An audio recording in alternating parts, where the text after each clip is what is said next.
Has the world forgotten about the Rohingya? The UN's High Commissioner for Refugees urges more help for 1 million people stuck in camps in Bangladesh. So what must be done to support one of the world's most persecuted minorities? This is Inside Story.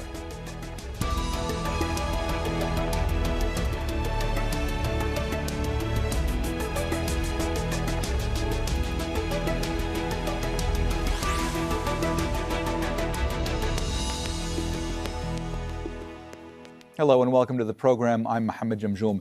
It's been called one of the world's forgotten crises. The UN is demanding international support for Rohingya refugees struggling to survive in camps in Bangladesh. They were forced to leave their homes in Myanmar nearly 5 years ago when the military launched a crackdown against the mainly Muslim minority. Many were killed and raped in what the US recently called a genocide. 5 years on, the Rohingya are still trying to escape. On Saturday, at least 17 drowned when their boat capsized in bad weather off the coast of Myanmar's western Rakhine state. The UN High Commissioner for Refugees, Filippo Grandi, is in Bangladesh to discuss helping the Rohingya return to Myanmar. But talks have stalled since last year when Myanmar's military took power in a coup. Grandi says Bangladesh should not be left to shoulder the burden of looking after the Rohingya refugees on its own. We have a memorandum of understanding with the authorities in Myanmar, which has recently been extended by the de facto authorities. This is a good sign. We'll continue to engage in order to help create those conditions. But we need patience. This is why it's so important to continue to support Bangladesh while it continues to host almost 1 million refugees from Myanmar.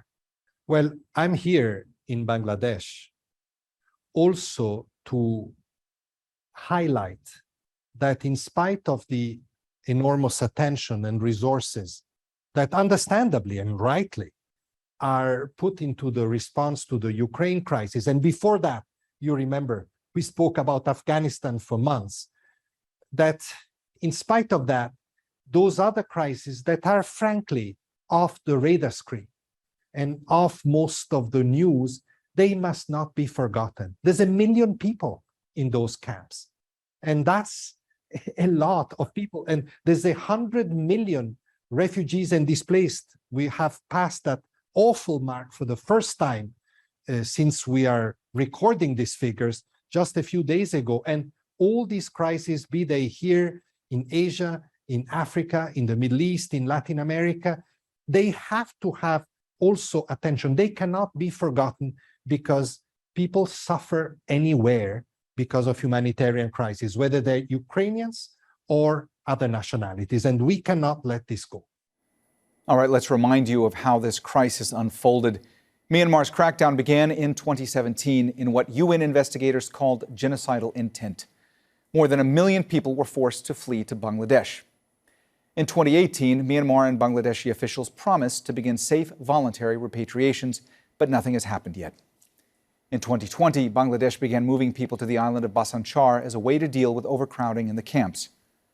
Last December, authorities began closing schools in the camps.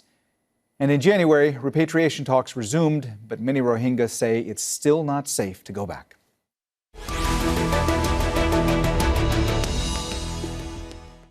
All right, let's go ahead and bring in our guests. In Cox's Bazar, Imrul Islam, Advocacy Manager in Bangladesh at the Norwegian Refugee Council.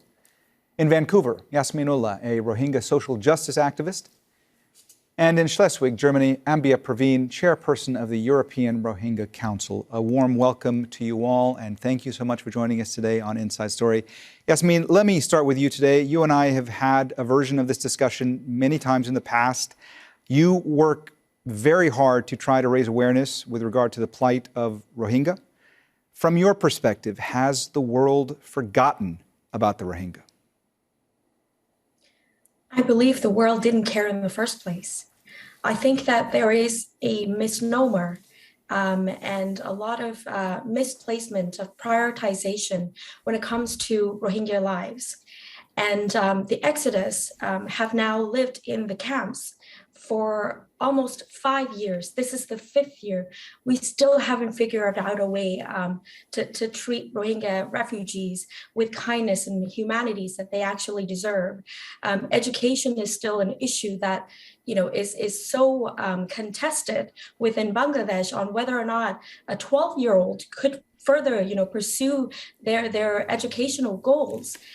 Children are still stuck with curriculum that is just a disaster, and so many schools have been closed recently. It's almost as if Rohingya children, 300,000 of them, actually does not matter in the first place. And this is over a plethora of other issues that is just further driving Rohingya into the corner. I think that this clamping down of Rohingya livelihood and the snipping of opportunities for Rohingya children, very specifically, are actually closing in on us and making us suffocate. Therefore, we are going to have to find ways to innovate and actually traffic ourselves into other countries, becoming a larger security problem when it's in fact not really a security problem. It is because of the neglect. It is because of the misnomer and the problems of actually prioritizing, where we need to meet the needs of Rohingya in the first place.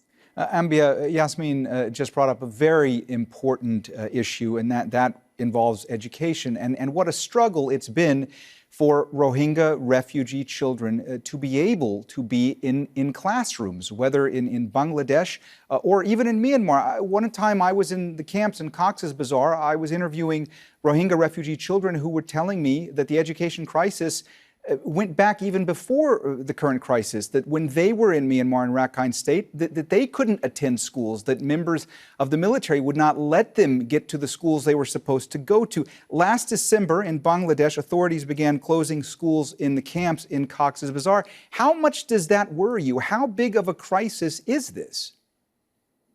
Thank you for having me, and it's a very important question. We all know that education is not only a basic, but it's also a very needy human rights. And then we Rohingya, when we were living in Myanmar, as you said just earlier right now, we were deprived from education. Therefore, without the education, the Myanmar government could continue its atrocities for many years, for many decades, because we were deprived from education. Therefore, we did not know what were the norms, what were the rights, what were the justice and injustice. And coming back in 2017, fleeing over 1 million Rohingyas living in Bangladesh, Bangladesh openly welcomed us up, but nevertheless, they have deprived further the basic need of education. And the last year, from December, they have been closing the schools which were community-based. The teachers, some of the well-to-do refugees, they open up the education centers, the basic centers, educational centers in the refugee camps, because we know that without the education, we will not be able to move forward.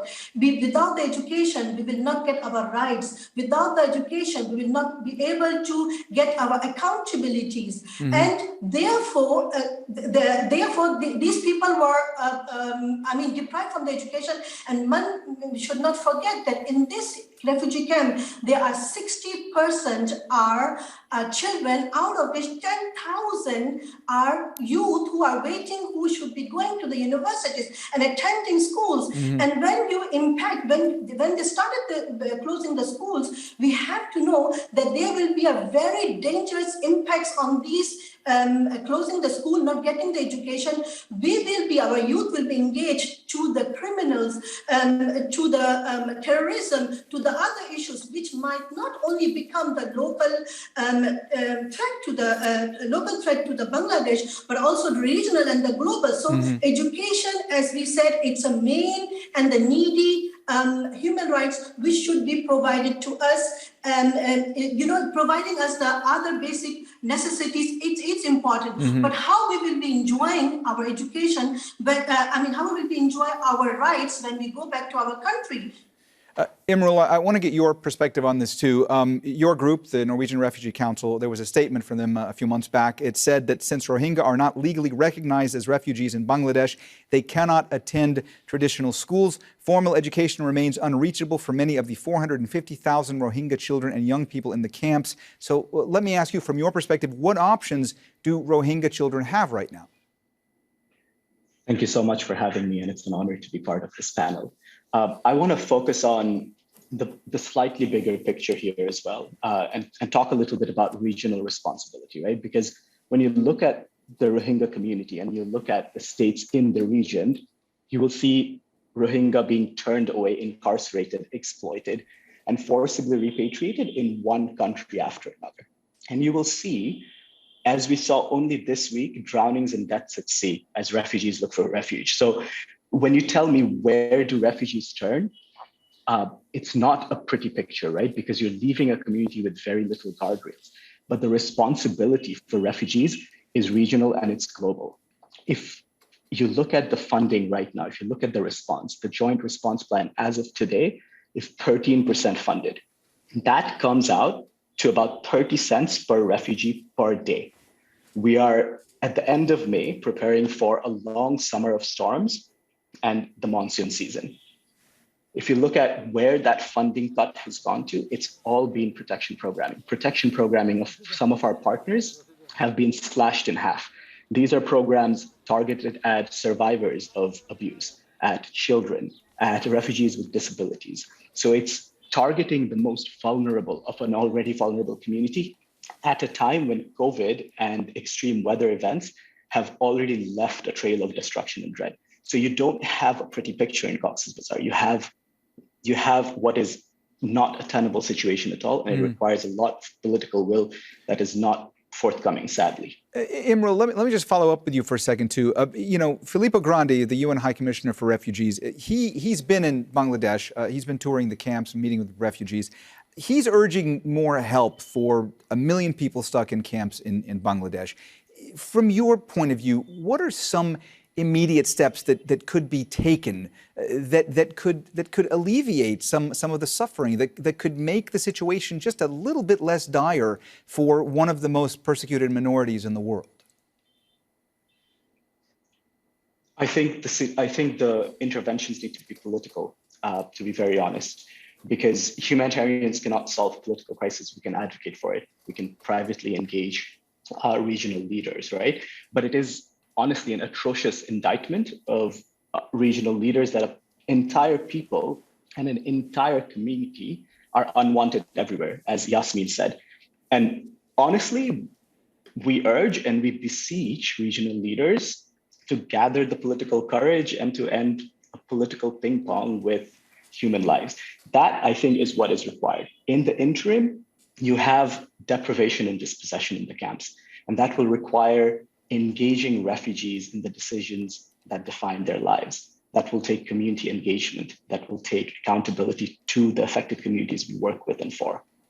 Yasmin, one of the things that I heard most frequently when I started going to the Rohingya refugee camps in Cox's Bazar in 2017, I was hearing firsthand from those who had suffered almost unspeakable atrocities at the hands of Myanmar's junta. And they were telling me that what they went through was, in their words, a genocide.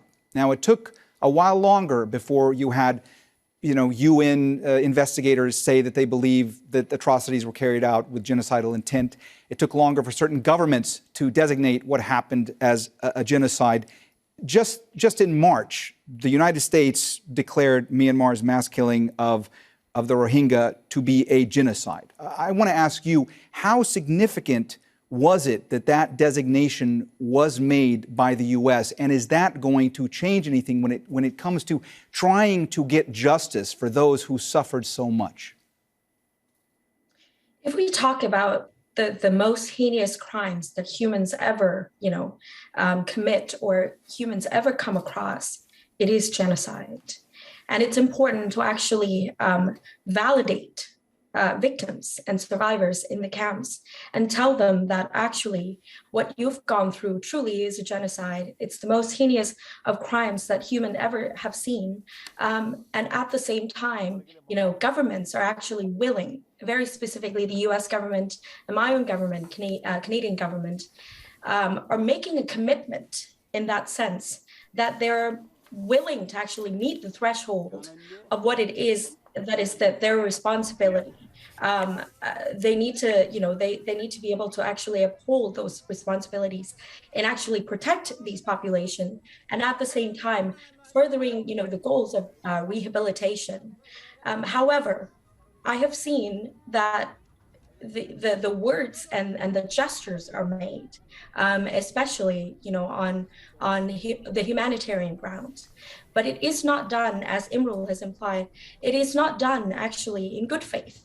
It is done to just basically silence us for a while with a few new developments that actually does not cater to the population, does not cater to the problems that we're facing on the ground, without our consultation, without the participation of the people, and they're expecting that the result will come out, satisfactory, and this is the problems, I think, with the humanitarianism in general, that it is not done from the bottom up, it is done from top down. And oftentimes, the needs of the people are not met. And therefore, other problems will actually spill out of it because education, requirements is not met when it is truly a human right that a child should be able to seek education regardless of what their status may be. And other human security needs should be met.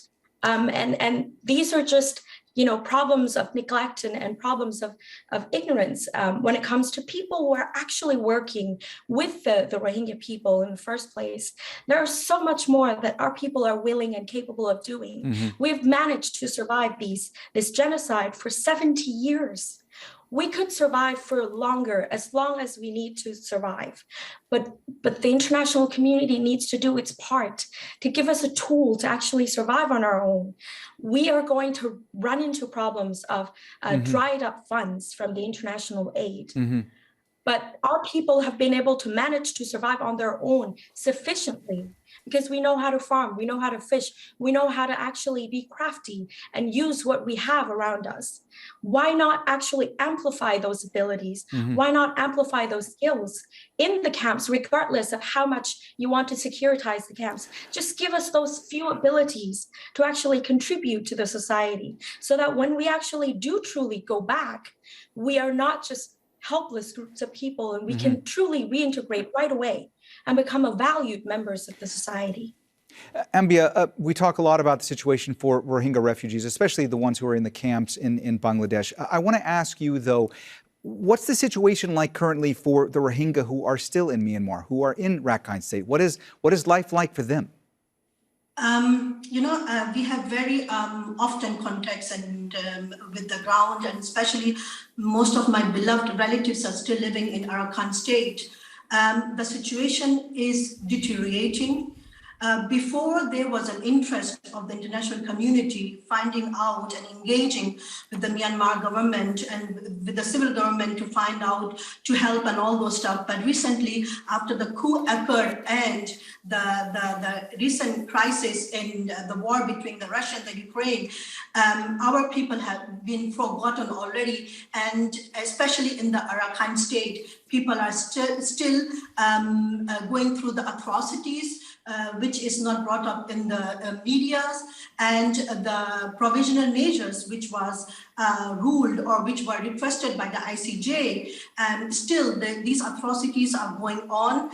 People are, you can see recently that there are frequent fleeing or trying to move with the dangerous ways to Malaysia or to Yangon, traveling or to Bangladesh and all those. This shows that how people are still desperate, how still the people are still in a dangerous, that they need to flee. And besides that, this 120 or 130,000 Rohingyas living in Sittwe since 2012, there were no mention of it, and they are still living in these squalid camps with deprivation from all the basic rights.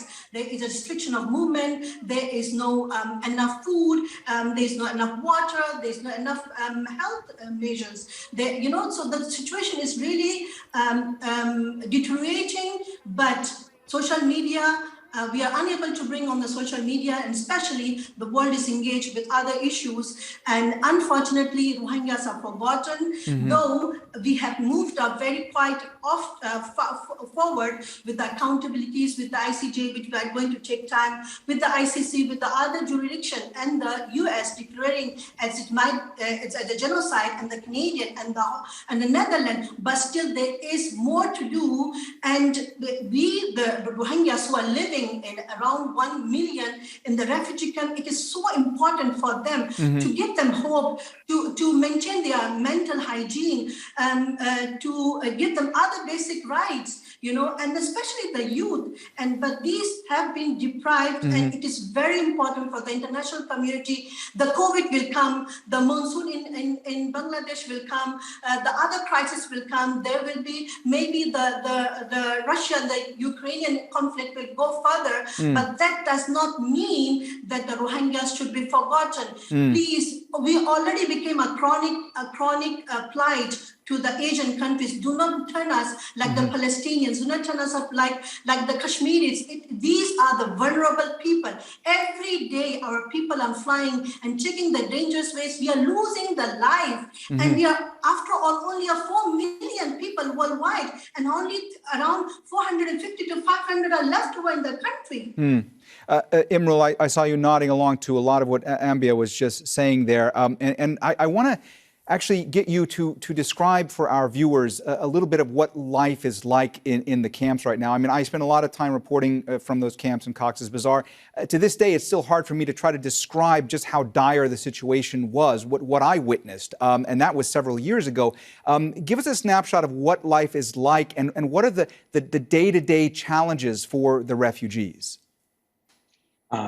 It's stagnant, I think, but the one image that I was recalling as I was hearing Ambia and Yasmin speak is, if you go to the camps in Teknaf, it's quite hilly, but as you approach the camps, you'll see the hills of Rakhine. It's that close. And it truly must be, this is not something I have ever experienced, but it truly must be torturous to be that close to home and yet be so incredibly far away, right? So life in the camps, from what we hear from the refugees and the communities we work with, the organizations and individuals we work with, there's hope is scarce, right? Opportunity is scarcer.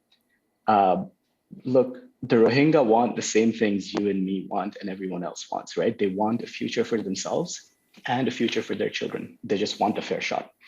And that, I think, has been denied to the Rohingya for a very, very long time. Yasmin, we just have a couple of minutes left.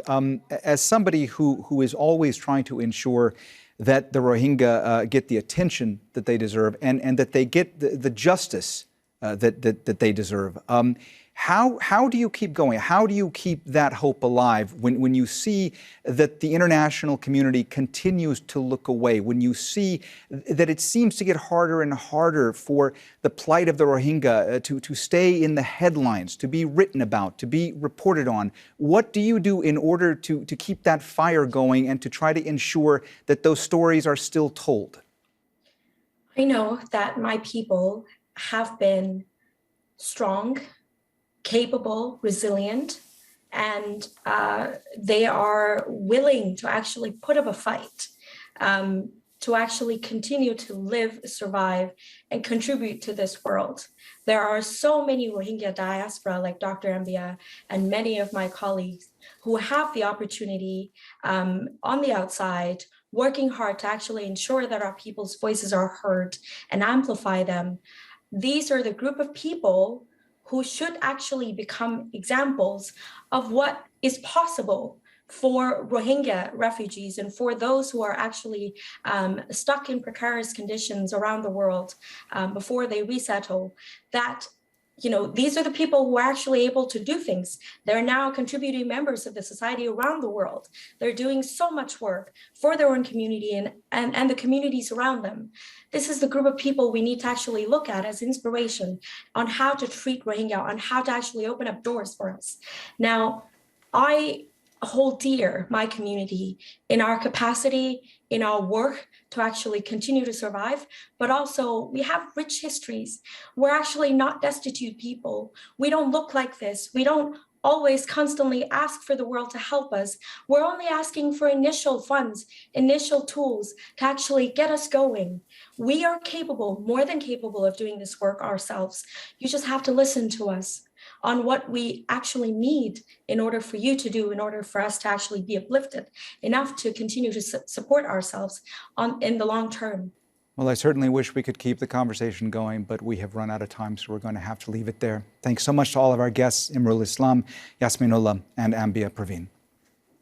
And thank you too for watching. You can see the program again anytime by visiting our website, aljazeera.com.